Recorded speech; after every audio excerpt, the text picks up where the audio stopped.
نحمده ونصلي على رسوله الكريم أما بعد فأعوذ بالله من الشيطان الرجيم بسم الله الرحمن الرحيم لن ينال الله لحومها ولا دماؤها ولكن يناله التقوى منكم كذلك سخرها لكم لتكبروا الله على ما هداكم وبشر المحسنين صدق الله العظيم. سامعین محترم اور معزز ساتھیوں،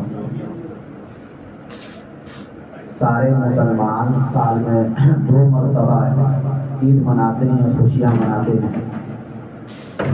اور یہ خوشی ہمیں اللہ تعالیٰ کی طرف سے ملتی ہے. ایک تو رمضان کے بعد عید الفطر، جس میں ہم مکمل 30 دن روزہ رکھنے کے بعد ایک خوشی ہمیں ملتی ہے. دوسری خوشی عید الاضحیٰ، جس کو بقرعید بھی کہا جاتا ہے، جس میں ہم حضرت ابراہیم علیہ السلام کی سنت پر عمل کر کے خوشی مناتے ہیں. یہ بقرعید یا عشرہ ذوالحجہ کے مہینے میں جو بھی عمل ہوتا ہے، یہ در حقیقت حضرت ابراہیم علیہ السلام کی سنت ہے.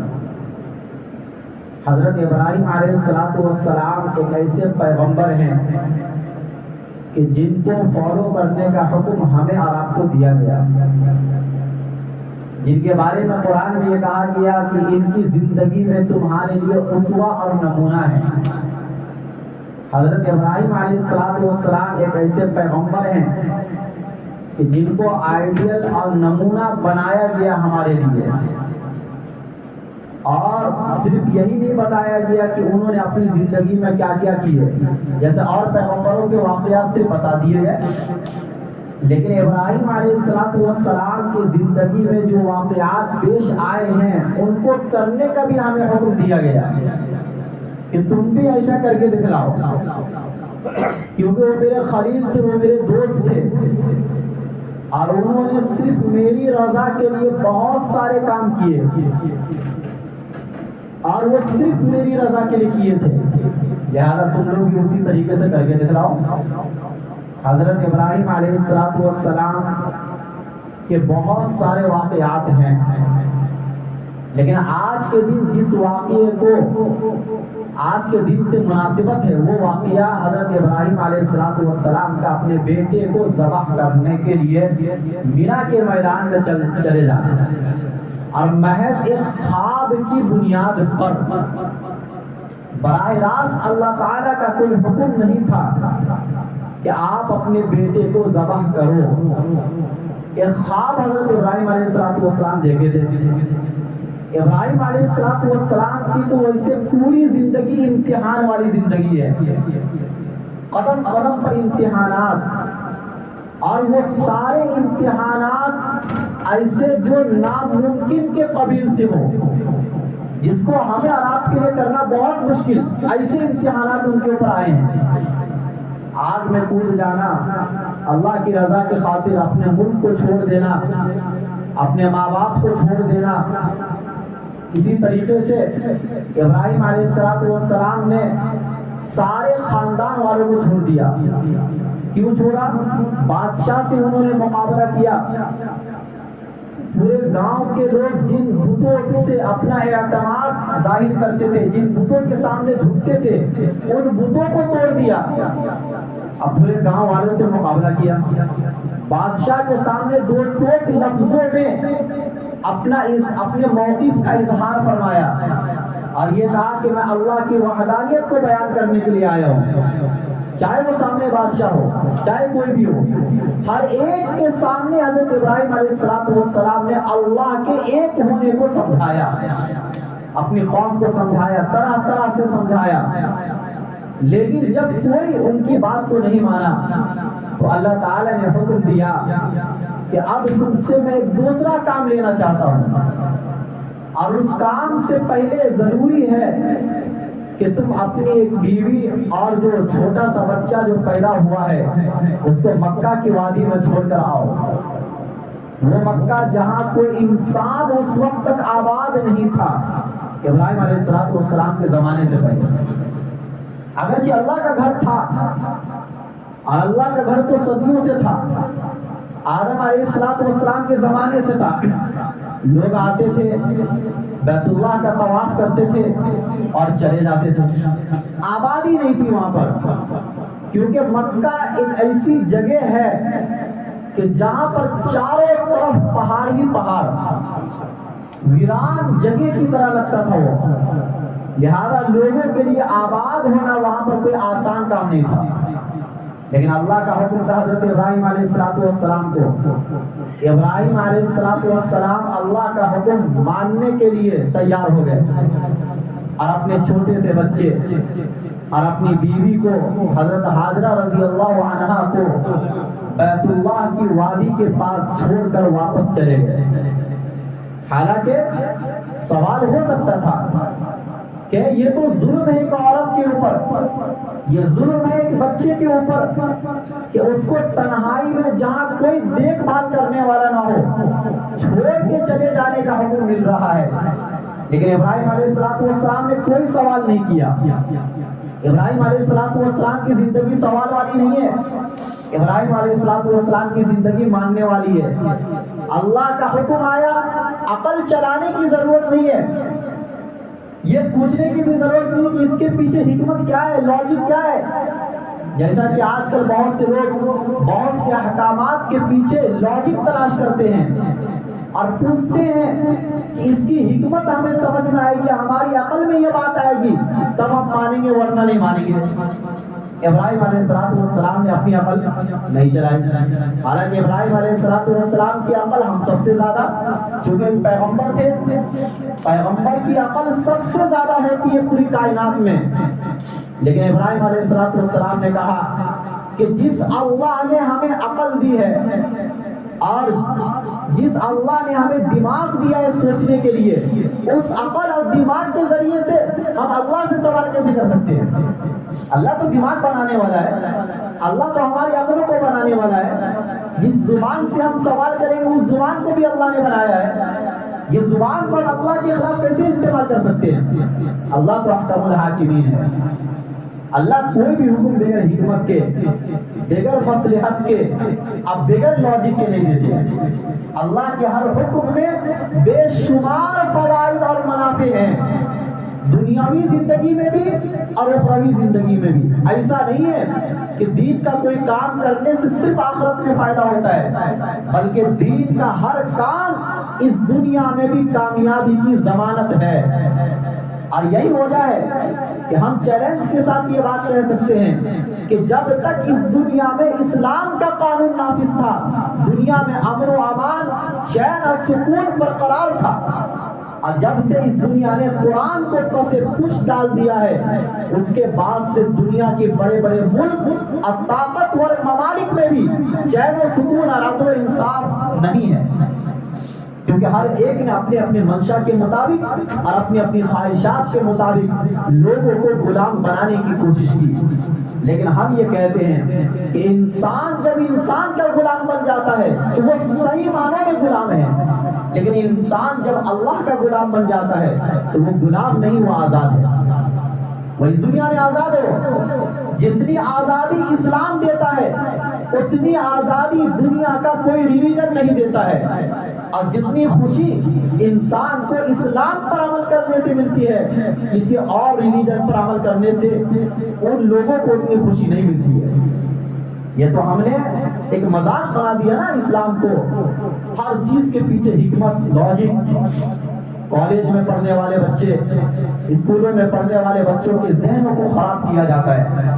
آج ابراہیم علیہ السلام کا واقعہ اس لیے بتایا جا رہا ہے کہ ابراہیم علیہ السلام کی زندگی میں سوال نہیں ہے، بس حکم کو ماننا ہے۔ چنانچہ اپنی بیوی اور اپنے بیٹے کو ایک جنگل میں چھوڑ کے چلے گئے، کیوں؟ اللہ کا حکم ہے۔ اور اس عورت کو بھی اتنا بھروسہ اللہ کی ذات پر کہ انہوں نے یہ کہا کہ جب اللہ کا حکم ہے تو اللہ ہمیں ضائع اور برباد نہیں کرے گا۔ یہ توکل جب ہوتا ہے انسان کا، یہ یقین جب انسان کا بنتا ہے تو پھر اللہ تعالیٰ کی طرف سے مدد آتی ہے۔ مدد کے لیے ضروری ہے کہ پہلے آپ اپنے توکل اور اللہ پر اعتماد کو مضبوط بناؤ، جیسے کہ ابراہیم علیہ السلام نے بنایا۔ چنانچہ ابراہیم علیہ السلام پھر کچھ دنوں کے بعد آئے، اور آنے کے بعد جب مکہ کی وادی میں آئے تو انہوں نے خواب دیکھا۔ ایک دن انہوں نے خواب دیکھا کہ وہ اپنے بیٹے کو ذبح کر رہے ہیں، یعنی 8ویں تاریخ میں۔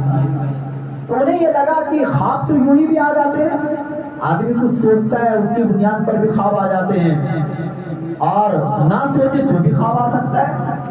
بیٹے کو ذبح کرنے کا حکم تو اللہ نہیں دے سکتا ہے، کیونکہ اللہ تو ارحم الراحمین ہے۔ اللہ تو قتل سے سخت نفرت کرتا ہے۔ کسی انسان کو یوں ہی مار دینے سے اللہ سخت نفرت کرتا ہے، اور بچے کو مار دیا جائے یہ تو سمجھ میں آنے والی بات نہیں ہے۔ لیکن نبی کا خواب وحی کے درجے میں ہوتا ہے۔ جس طریقے سے اللہ کا کوئی حکم ڈائریکٹ آئے تو وہ وہی ہے، اس پر عمل کرنا ضروری ہے۔ تو ایسے انبیاء جو خواب دیکھتے ہیں، وہ خواب انبیاء کا خواب شیطانی نہیں ہو سکتا ہے۔ انبیاء کا خواب کچھ سوچے وہ دن میں اور رات میں وہ آ جائے، ایسا نہیں ہو سکتا ہے۔ نبی کو خواب بھی آتا ہے تو اللہ کی طرف سے آتا ہے، اس میں کوئی حکم چھپا ہوا ہوتا ہے۔ تو ابراہیم علیہ السلام نے پہلے بھی دیکھا خواب تو انہیں یقین نہیں آیا۔ دوسرے دن بھی انہوں نے وہی خواب دیکھا، جبکہ 9ویں تاریخ کا دن تھا، وہ بھی انہیں یقین نہیں آیا۔ تیسرے دن بھی انہوں نے وہی خواب دیکھا۔ اب انہیں یقین آنے لگا کہ کچھ نہ کچھ تو اس میں حکمت ہے۔ اللہ بار بار مجھے ایک ہی خواب دکھا رہا ہے کہ میں اپنے بیٹے کو ذبح کر رہا ہوں۔ بیٹا کتنا بڑا ہوگا؟ تقریباً بچہ ہی تھا، وہ 10-11 سال کی عمر، آپ سمجھ لیجیے، کیونکہ قرآن نے کہا فَلَمَّا بَلَغَ مَعَهُ السَّعْيَ قَالَ يَا بُنَيَّ إِنِّي أَرَىٰ، کہ جب وہ بچہ دوڑنے کے قابل ہو گیا، جب وہ بچہ چلنے کے قابل ہو گیا، اس وقت میں ابراہیم علیہ السلام نے خواب دیکھا تھا۔ اچھا، اب یہاں پر رک کے یہ سمجھیے کہ ابراہیم علیہ السلام نے بہت دعاؤں کے بعد اس بچے کو اللہ سے مانگا تھا۔ ابراہیم علیہ السلام کی عمر 80 سال ہو گئی تھی، کوئی اولاد نہیں تھی، پیغمبر تھے لیکن کوئی اولاد نہیں تھی۔ ابراہیم علیہ السلام کو اولاد کی محبت دل میں آئی، انہوں نے اللہ تعالیٰ کے سامنے ہاتھ اٹھایا اور یہ کہا کہ اللہ مجھے ایک نیک صالح اولاد عطا فرما۔ وقال انی ذاہب الی ربی سیہدین رب ھب لی من الصالحین۔ جب میں نے آپ کی رضا کی خاطر اپنے ماں باپ کو چھوڑ دیا، اپنے وطن کو چھوڑ دیا، ملک کو چھوڑ دیا، گاؤں کے لوگوں کو چھوڑ دیا، تو یا اللہ آپ مجھے مت چھوڑ، تنہا مت چھوڑ، ایک اولاد عطا فرما۔ وہ اولاد لڑکے کی شکل میں ہو۔ ربی ھب لی، سوال کس سے کیا اللہ ابراہیم علیہ السلام نے؟ اللہ سے سوال کیا، کیونکہ اولاد دینا یہ اللہ کا کام ہے، یہ کسی اور کا کام نہیں ہے۔ آج ہم لوگوں نے اپنا عقیدہ بگاڑ دیا، ہم اولاد کے لیے مزاروں پر جاتے ہیں، ادھر ادھر جاتے ہیں۔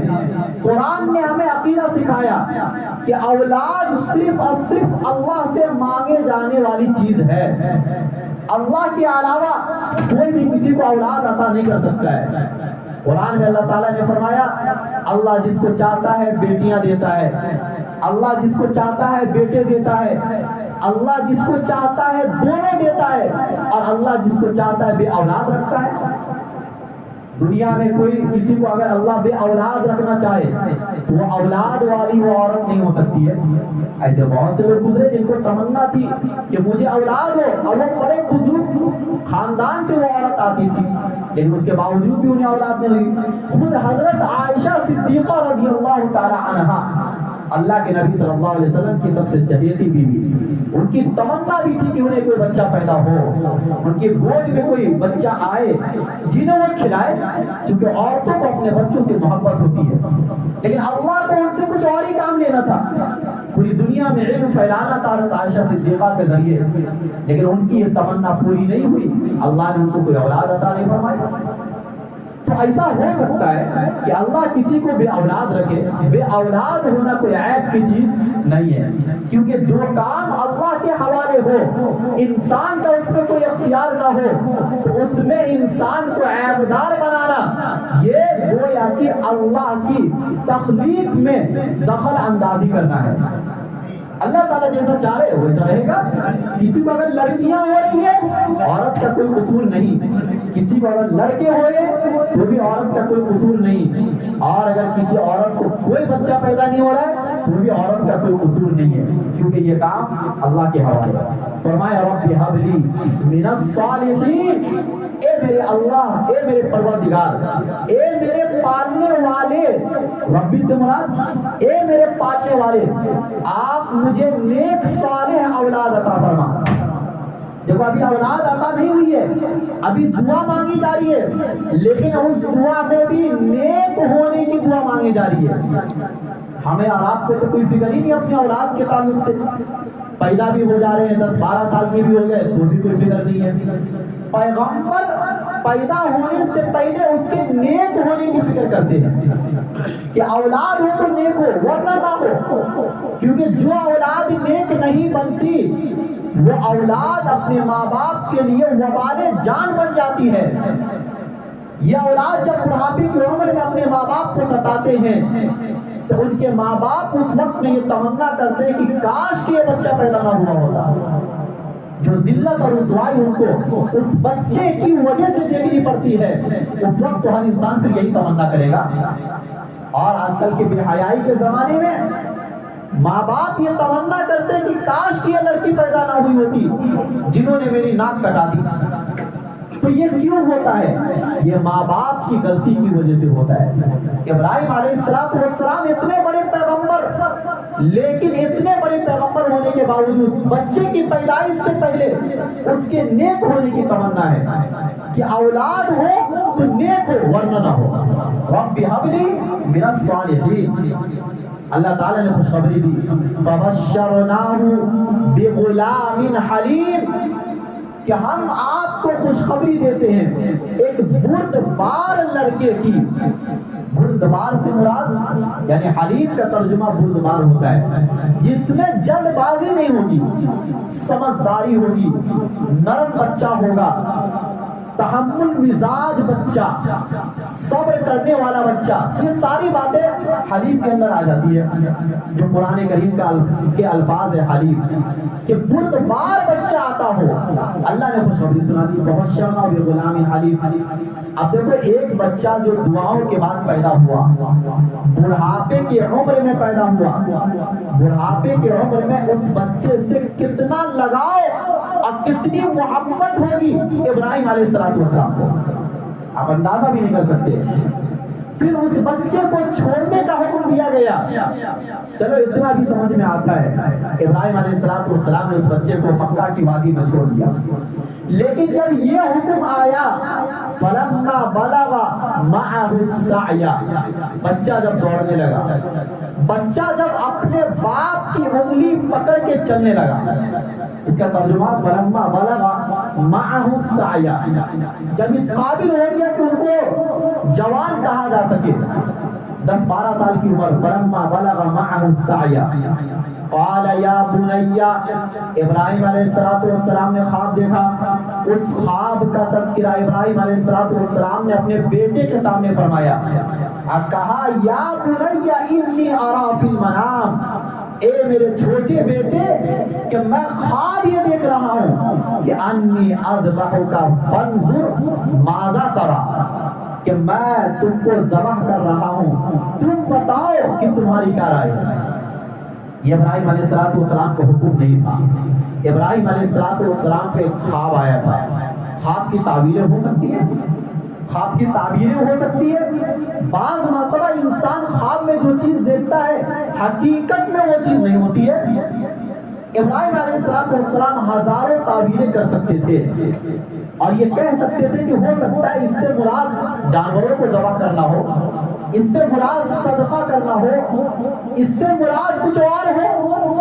ایک بچہ، چھوٹا بچہ، جبکہ اللہ کی نظر میں کسی کا قتل کرنا بہت بڑا گناہ، ایسی باتوں کا حکم اللہ کیسے دے سکتے ہیں؟ لیکن حکم تھا خواب میں، اور ابراہیم علیہ السلام کو یہ کر کے دکھلانا تھا۔ ابراہیم علیہ السلام نے رائے مانگی اپنے بیٹے سے۔ یہ رائے اس وجہ سے نہیں مانگی ابراہیم علیہ السلام نے کہ اگر بیٹا منع کر دے گا تو ہم یہ کام نہیں کریں گے، بلکہ ابراہیم علیہ السلام کو یقین تھا کہ یہ بیٹا ایک پیغمبر کا بیٹا ہے، یہ بیٹا انکار نہیں کرے گا۔ دنیا والوں کے سامنے اپنے بیٹے کی رائے کو بھی ابراہیم علیہ السلام رکھنا چاہ رہے تھے کہ جب تربیت اچھی ہوتی ہے اولاد کی، اور تربیت پیغمبرانہ گھرانے میں ہو، تربیت قرآن و حدیث کی روشنی میں ہو، اللہ تعالیٰ کے احکامات کی روشنی میں جب بچے کی تربیت ہو تو وہ بچہ اپنے آپ کو اللہ کے سامنے ذبح ہونے کے لیے بھی تیار ہو جاتا ہے۔ اسماعیل علیہ السلام نے آگے حکم دیا، قال یا ابت افعل ما تؤمر، کہ اے میرے ابا جان، آپ کو جس چیز کا حکم دیا گیا ہے آپ اس کو کر گزریے۔ دیکھیں یہاں پر اسماعیل علیہ السلام نے یہ نہیں کہا کہ اے میرے ابا جان جو خواب آپ نے دیکھا ہے اس خواب کو آپ پورا کیجیے، بلکہ یہ کہا کہ جس چیز کا حکم دیا گیا ہے وہ آپ کریے، کیونکہ اسماعیل علیہ السلام سمجھ گئے کہ یہ پیغمبر کا خواب ہے، اب پیغمبر کا خواب جھوٹا نہیں ہو سکتا ہے۔ یہاں پر رک کر میں ایک بات اور سمجھاتا ہوں، چونکہ قرآن کا اصل مقصد ہماری رہنمائی ہے۔ آج کل بہت سے حضرات یہ کہتے ہیں کہ قربانی کا حکم قرآن میں کہاں ہے۔ سب سے پہلے تو ان کے ذہن کا علاج ہونا چاہیے، ایسے لوگوں کی ذہن سازی کرنی چاہیے کہ ہر حکم کا قرآن میں ہونا ضروری نہیں ہے۔ ہمارے پاس قرآن بھی ہے اور ہمارے پاس حدیث بھی ہے۔ نماز کا حکم قرآن میں ہے، لیکن نماز پڑھنے کا طریقہ پورے قرآن میں موجود نہیں ہے، تو کیا آدمی نماز نہیں پڑھے گا؟ بعض لوگ ایسے بھی آگے دنیا میں جنہوں نے کہا کہ بھائی نماز پڑھنے کا جب طریقہ قرآن میں نہیں ہے تو ہم نماز کیوں پڑھیں گے؟ انہوں نے چھوڑ دیا نماز پڑھنا۔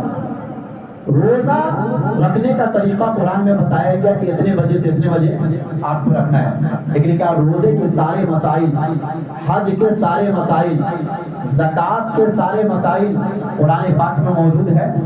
قرآن میں صرف ایک اصول موجود ہے۔ قرآن نے ہمیں بتایا کہ پیغمبر جو بتائے اس پر عمل کرو، حدیث بھی حجت ہے، قرآن بھی حجت ہے۔ جس طریقے سے کوئی حکم اگر قرآن سے ثابت ہو اس پر عمل کرنا ضروری، اسی طریقے سے کوئی بات اگر ہمارے نبی صلی اللہ علیہ وسلم کے زبان مبارک سے ثابت ہو جائے اس پر بھی عمل کرنا ضروری ہے۔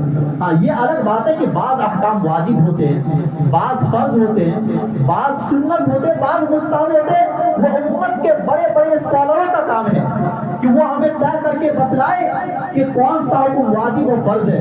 لیکن جب ایک چیز ثابت ہو گئی ہمارے نبی صلی اللہ علیہ وسلم سے، اور ہمارے نبی صلی اللہ علیہ وسلم کا عمل ہے یہ کام کرنے کے تعلق سے، تو ہم یہ نہیں کہہ سکتے کہ تم یہ بتاؤ کہ قرآن میں کہاں لکھا ہے، یہ سوال ہی غلط ہے۔ لیکن اس کے باوجود بھی ہم ایسے لوگوں سے یہ بتانا چاہتے ہیں کہ قربانی کا حکم قرآن میں بھی موجود ہے۔ اسماعیل علیہ السلام نے کیا کہا؟ یا ابت افعل ما تؤمر، کہ جس کا حکم دیا گیا آپ اس کو کر گزریے۔ لفظ تؤمر کا استعمال کیا گیا قرآن کریم کے اندر، اور یہ امر یعنی حکم کے معنی میں آتا ہے۔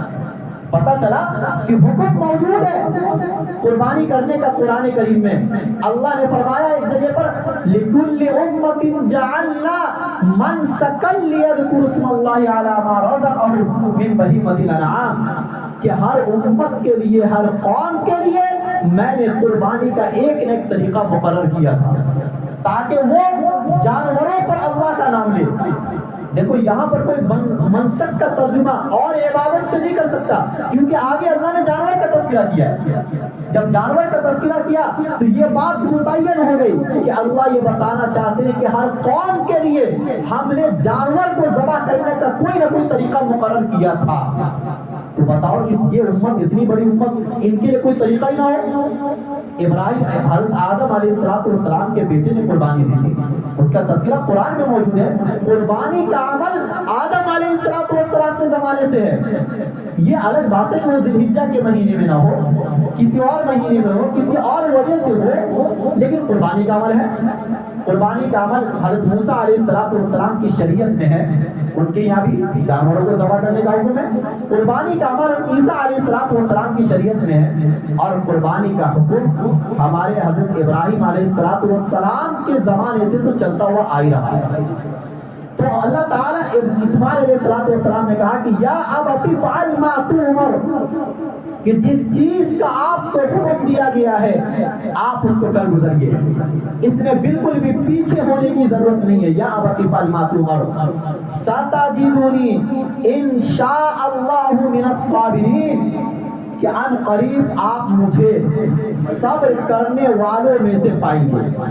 دیکھو اسماعیل علیہ السلام نے کیا کہا کہ آپ مجھے صبر کرنے والوں میں سے پائیں گے. یہ نہیں کہا کہ میں صبر کر کے دکھلا دوں گا. یہ تکبر والی بول ہے کہ انسان اپنی ذات پر بھروسہ کر لے. کوئی بھی عبادت ہو، اس عبادت کی توفیق چونکہ اللہ دیتے ہیں، تو کسی بھی عبادت کو کرنے سے پہلے ہمیں اپنی ذات پر بھروسہ نہیں کرنا کہ میں یہ کام کر کے دکھلا دوں گا، بلکہ عبادت سے پہلے بھی بھروسہ اللہ کی ذات پر. جیسا کہ اسماعیل علیہ السلام نے بھروسہ کیا اور کہا ستجدنی ان شاء اللہ من الصابرین، کہ ان قریب آپ مجھے صبر کرنے والوں میں سے پائیں گے. جس طریقے سے دنیا میں بہت سے صبر کرنے والے لوگ ہیں، میں بھی صبر کرنے والوں میں سے شامل ہو جاؤں گا. ستجدنی انشاءاللہ من الصابرین.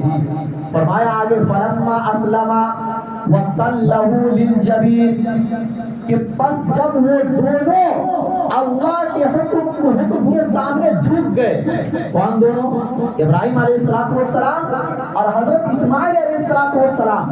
دونوں جب اللہ کے حکم کے سامنے جھک گئے، اور اس جھکنے کو قرآن نے اسلمہ کا لفظ استعمال کر کے فرمایا.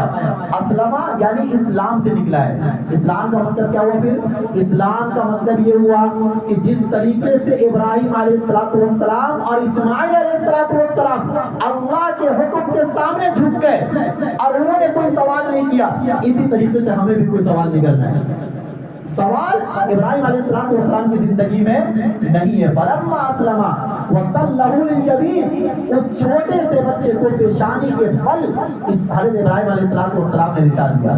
اب اس کے آگے کیا ہوا قرآن نے اس کو بیان نہیں کیا، کیونکہ یہ ایسا واقعہ ہوا کہ جس کو لفظوں میں بیان نہیں کیا جا سکتا. یہ صرف محسوس کی جانے والی چیز ہے کہ جس طریقے سے آپ خود سمجھیے کہ آپ اپنے بیٹے کو ذبح کرنے جا رہے ہیں، آپ کے دل کی کیا کیفیت ہوگی، اس کیفیت کو کیسے لفظوں میں سمجھایا جا سکتا ہے. کیا محبت ہوگی ان دونوں کے دلوں میں اللہ تعالیٰ کی کہ اللہ کا حکم ماننے کے لیے اس قدر تیار ہیں کہ اپنے چھوٹے سے معصوم سے اور ایک پیغمبر کی اولاد کو ذبح کرنے کے لیے ایک پیغمبر تیار ہے. یہ الفاظ، یہ کیفیت کو کیا لفظوں میں بیان کیا جا سکتا ہے؟ نہیں بیان کیا. یہ محسوس کی جانے والی چیز ہے. اب ہم اور آپ محسوس کیسے کریں گے؟ ہم اور آپ جانوروں پر چھری چلا کر محسوس کریں گے. اس جانور سے بھی پہلے ہمیں محبت ہو، اور محبت کے بعد جب ہم اس جانور پر چھری چلائے تو ہمیں یہی لگنا چاہیے کہ ہم اپنی ذات پر اور اپنے بچوں پر چھری چلا رہے ہیں. اور وہی کیفیت ہمارے دلوں کے اندر آنی چاہیے جو کیفیت ابراہیم علیہ السلام اور اسماعیل علیہ السلام کے دلوں میں تھی. اللہ کو منظور نہیں تھا کہ وہ ذبح کرے اور ان کا بیٹا ذبح ہو جائے. اللہ کو تو بس دنیا والوں کو یہ دکھلانا تھا کہ دیکھو میرا خلیل کیسا ہے جو بات ماننے کے لیے تیار ہو گیا. اللہ تعالیٰ کے یہاں کامیاب ہونے کے لیے اس کام کا ہو جانا ضروری نہیں ہے. اللہ تعالیٰ کے یہاں کامیاب ہونے کے لیے کسی کام کے لیے اسباب کا تیار کر لینا یہی کافی ہے. دیکھیے آپ نماز پڑھنے کے لیے آئے، آپ نے نیت باندھ لی، بس آپ کا اجر و ثواب لکھ دیا جائے گا۔ اس سے پہلے اگر کوئی حادثہ آ گیا تو اس حادثے کی وجہ سے آپ کو ناکام نہیں لکھا جائے گا۔ حضرت لوط علیہ السلام، حضرت نوح علیہ السلام، یہ سارے پیغمبر اپنی اپنی قوم کو کئی سال سمجھائے، لیکن ان کی قوم ماننے کے لیے تیار نہیں ہوئی۔ تو کیا یہ پیغمبر نعوذ باللہ ناکام تھے؟ بالکل بھی ناکام نہیں تھے، کیونکہ اللہ تعالیٰ کی یہاں کامیاب ہونے کے لیے اس کام کا ہو جانا ضروری نہیں ہے، بلکہ اس کام سے پہلے آپ نے کیا تیاری کی ہے وہ تیاری اللہ دیکھتا ہے۔ اس کام سے پہلے آپ کے دلوں میں جذبہ کیا ہے وہ اللہ دیکھتا ہے۔ اس لیے اللہ نے قرآن میں فرمایا لَن يَنَالَ اللَّهَ لُحُومُهَا وَلَا دِمَاؤُهَا، کہ اللہ تعالیٰ تک قربانی کا نہ گوشت پہنچتا ہے نہ اس کا خون پہنچتا ہے، وَلَٰكِن يَنَالُهُ التَّقْوَىٰ مِنكُمْ، لیکن اللہ تعالیٰ تک تمہارے دلوں کا تقویٰ پہنچتا ہے، تمہارے دلوں کا جذبہ پہنچتا ہے، تمہارے دلوں کی جو محبت ہے وہ محبت اللہ تعالیٰ تک پہنچتی ہے، تمہارے دلوں کی جو کیفیت ہے وہ کیفیت اللہ تعالیٰ تک پہنچتی ہے۔ تو ہمیں اور آپ کو بھی آج کے دن ابراہیم علیہ السلام کی زندگی سے سبق حاصل کرنا ہے، اور سب سے بڑا سبق آج کے دن کا یہی ہے کہ ہمیں جو بھی حکم آئے گا بلا سوال ہمیں اس حکم کو ماننے کے لیے تیار رہنا ہے۔ اللہ تعالیٰ کے حکم کے سامنے سوال کرنا یہ ابراہیم علیہ السلام کا اسوہ اور نمونہ نہیں ہے۔ ابراہیم علیہ السلام کا اسوہ نمونہ یہ ہے کہ وہ جس طریقے سے اللہ سے دوستی کر کے دکھلائی ہے، چاہے جو بھی حکم آ جائے، کیونکہ اللہ حکم دے کر بندے کو برباد کرنا نہیں چاہتا، بلکہ اللہ حکم دے کر بندے کو آباد کرنا چاہتا ہے۔ اللہ نے بیٹے کو ذبح کرنے کا حکم دے کر اسماعیل علیہ السلام کی اولاد میں آخری پیغمبر حضرت محمد رسول اللہ صلی اللہ علیہ وسلم کو پیدا کرنا تھا۔ آج ان کے نام کا ڈنکا پوری دنیا میں بج رہا ہے، اور پوری دنیا میں اسماعیل علیہ السلام، ابراہیم علیہ السلام کی سنت کو زندہ کرنے کے لیے سارے مسلمان لاکھوں کروڑوں اربوں روپیہ خرچ کر دیتے ہیں، لیکن یہ خرچ کرنے میں کبھی بھی ان کو کوئی افسوس نہیں ہوتا ہے، اور ہمیں اور آپ کو بھی کوئی افسوس نہیں ہونا چاہیے۔ کیونکہ جب اللہ کا حکم آ گیا تو ہمیں اس عمل کو کرنا ہے جس طریقے سے ابراہیم علیہ السلام نے کیا۔ دیکھو سوال کرنا یہ یہودی قوم کی خاصیت ہے کہ ان کو بھی ایک گائے ذبح کرنے کا حکم دیا گیا تھا، قرآن کریم میں یہ واقعہ ہے، لیکن انہوں نے بار بار سوال کیا گائے کا کلر کیسا ہو، رنگ کیسا ہو، کرنا ہے کہ نہیں کرنا ہے۔ اور ایک عمل ابراہیم علیہ السلام کا ہے۔ اچھا بعض لوگ یہ بھی کہتے ہیں کہ اتنا روپیہ پیسہ خرچ کرنے سے بہتر تھا کہ آپ کسی غریب کی مدد کر دیتے۔ بھائی ایک آدمی جب آئی فون خریدتا ہے تو آپ اس سے کہتے ہیں پارٹی کب دو گے؟ ایک آدمی گھر خریدتا ہے یا گھر بناتا ہے، آپ اس سے کہتے ہو کہ دعوت کب دو گے، جبکہ اس میں لاکھوں روپے خرچ ہو جاتے ہیں۔ ایک آدمی شادی کرتا ہے، شادی کی خوشی میں دوست اس سے کہتے ہیں کہ پارٹی کب دو گے، رشتہ طے ہوتا ہے 2-3 لاکھ روپیہ کھانے پر خرچ کر دیتے ہیں، جب تک کسی کو کوئی یاد نہیں آتا ہے کہ غریبوں کی مدد کرو، اور صرف 3 دن میں یاد آتا ہے کہ غریبوں کی مدد کرو۔ حالانکہ اسلام میں غریبوں کی مدد کرنے کا آپشن موجود ہے، اللہ نے منع کب کیا؟ اس کے لیے پورا سال ہے، لیکن یہ قربانی 3 دن ہے۔ انہی 3 دنوں کے اندر جب آپ جانور کے گردن پر چھری چلائیں گے تو اس کو عبادت کہا جائے گا، 3 دن کے بعد آپ اگر چلائیں گے تو اس کو عبادت نہیں کہا جائے گا۔